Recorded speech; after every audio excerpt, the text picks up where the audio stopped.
আর দুটা কি তিনটি আছে, সেগুলার ডাটা নাই বলে কি মিলিয়ে আইছি।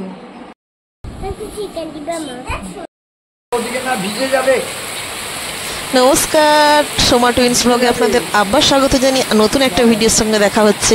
আটকে পড়েছি আবার অন্য কারুর ঘরে, কি করব বলুন। বাইরে চলছে তুমুল বৃষ্টি, দেখেছেন কেমন আওয়াজ, শুনতেই তো পাচ্ছেন। যখন নিতে আসলাম তখন কি সুন্দর খটখটে রোদ্দুর, আর এখন দেখুন এই অবস্থা। মাথাটাই শুধু রোদে দাও।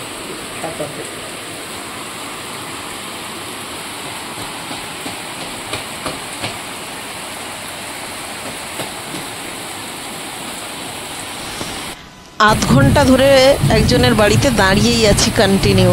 ওদের ঘরে খুব বড় বাড়িও ছিল না, ছোট্ট একটা রুম ছিল, ওই সামনে ওই যে সিঁড়ি, ওপরে কোনো ছাদের ঘরটর ছিল না। মানে যেতে আসতে দেখি তো রাস্তায়, ওইখানে দাঁড়িয়ে গিয়েছিলাম দরজার কাছে। আমি না হয় বড় মানুষ, আমি শ্বশুরমশাই দুজনে দাঁড়িয়ে আছি, কিন্তু ওই ছোট মানুষেরা কি করে আধ ঘন্টা 1 ঘন্টা দাঁড়িয়ে থাকবে বলুন।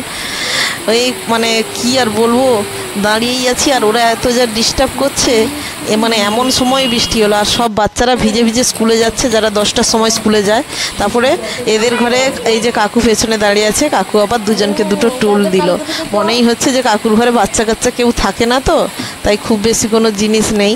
আর বাচ্চাদের ওই ছোটো ছোটো টুল 2টো অনেক মানে কোথাও ছিল, ময়লা টয়লা পড়েছিল, খুব বেশি লোকজনও নেই, মুছে টুছে দিয়ে গেল। এই যে এখন একটু বসলো, আধ ঘন্টা 45 মিনিট দাঁড়িয়ে থাকার পরে ওরা একটু বসলো অন্তত। এই হলো ব্যাপার। অনেক কষ্টে বাড়ি এলাম, বাড়ি এসে এই যে দেখলাম একজন কি বন্ধু বলে এটাকে, বিলেতি আমড়ার বন্ধু আছে আমাদের বাড়িতে, জানেন, বিলেতি আমড়ার বন্ধু আছে। তারপরে আছে সিঙ্গাপুরি কলা হয় না, সেই কলারও বন্ধু আছে। যেই বিলেতি আমড়ার বন্ধু সেই সিঙ্গাপুরি কলার বন্ধু। আর একজন লেবু বন্ধু আছে। ওই বন্ধুরা এমনই বন্ধু যে আসে, জিনিস দেওয়ার সময় দেয়, দিয়ে আবার তাড়াতাড়ি তারা ফিরে যায়, গেটের বাইরে থেকেই ফিরে যায়। তারা আর ঘরে এসে কোনো আতিথেয়তা করার সুযোগ দেয় না। লেবু বন্ধু যে ভিডিও করব কি দেখাবো সে সুযোগ দেয় না। আমার দেওরের বন্ধুর বাড়ি থেকে প্রতি বছরই এই বিলেতি আমড়া আর আঁশফলের সময় আঁশফল আর কি বলে কলা, সিঙ্গাপুরি কলা দিয়ে যায়।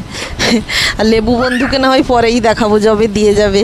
আর এখন দেখুন সারা দিনটা তো এই করতে করতে কেটে গেল। পুরো ঘড়িতে বাজে এখন পুরো রাত্রি 8টা। আর আমার পেয়েছিল খুব খিদে, বাচ্চাদের সঙ্গে সেই দুপুরে খেয়েছিলাম আর খাইনি। তাই ও রুটি টুটি করে পরোটা করে ওদেরকে পড়াতে বসবো। এবার আমার যা খিদে পেয়েছিল, আমি বেডরুমের মধ্যেই খাবার নিয়ে ঢুকে গেছি, ওদেরকে পড়াবো সেইখানে।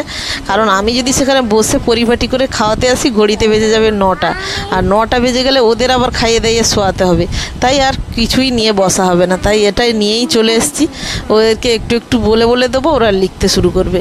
সেই ভেবে তো এসেছিলাম, কিন্তু ব্যাপারটা তো অন্যরকম হয়ে গেল। চিকেনের কালারটা দেখুন কি দারুণ হয়েছে না, কষা চিকেন। আজকে দুপুরে হয়েছিল, দুপুরে কিছুটা খাওয়া হয়েছিল, রাত্রে ছিল। আর এই যে পরোটা আবার সবার জন্য নয়, সবাই রুটি খায়। আর আগের দিনে যেহেতু আটা মাখানো ছিল তেল দিয়ে, কিছুটা মানে আটার লুচি বানানো হয়েছিল, দিয়ে বাদবাকিটা থেকে গেছিলো, আমি আর আমার জায়ের জন্য ভেজে এনেছি। আর সবার জন্য রুটি হয়েছে, শ্বশুরমশাই শাশুড়ি দেওরের রুটি, আর আমাদের জন্য আর পরোটা। এই হলো আমার রাত্রের ডিনার। কেমন লাগলো ভিডিওটা অবশ্যই জানা।